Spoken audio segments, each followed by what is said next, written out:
This week is going to be incredibly short. We are in the middle of huge construction projects. Actually recording this on Thursday morning, but a very important question came in.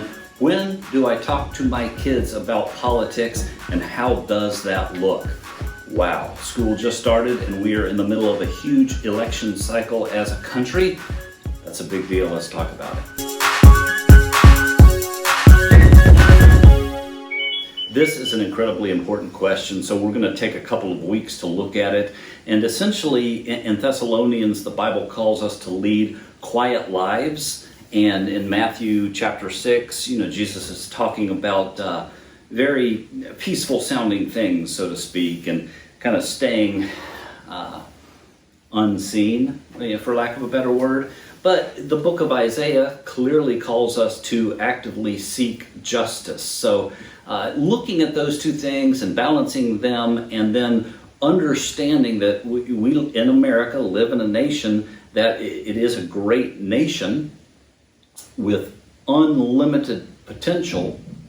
But what does that look like for us, for our kids, and the political climate that we live in? Ephesians 6:4 essentially says, bring up your children in the nurture and admonition of the Lord. So the first thing that we need to do at home, as we've previously mentioned, is we need to be talking about God at home. We need to be talking about Jesus at home.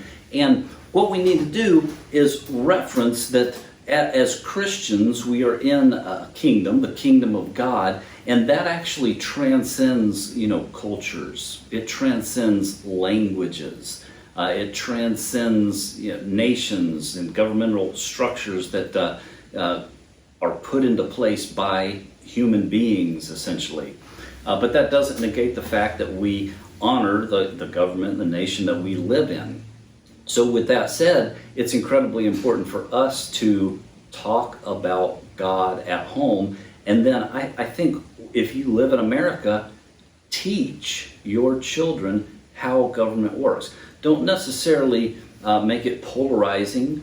And when I say polarizing, I really don't like seeing kids come to school, kindergartners, first graders, second graders, and they are die-hard supporters of a particular political candidate, and so the other political candidate is made to look evil and even less than human from their perspective, and sometimes they can't even grasp the issues at hand. Sometimes their parents, unfortunately, might not even have a full grasp of the issues at hand. I would say talk to your kids when they're ready, and then start by teaching how government works. So instead of making it only about the national picture, I would make sure that we talk about local politics. That we talk about things like mayors and governors and school boards. I would even talk to them about how the church is structured organizationally. Because as important as it is for us to talk about national politics, how our churches have elders and pastors and deacons and people that work together and make decisions together, those things are incredibly important. And if you think your child is ready to talk about politics, then they're certainly ready to talk about local government and church government. So to recap this week, we're going to talk about God at home. We're going to discuss anything political only when we think our kids are actually ready. We're going to not stress them out by polarizing and picking out individual candidates or getting on the national level before they understand how politics might work in church or on the local level, and then it can transcend to the national level as well.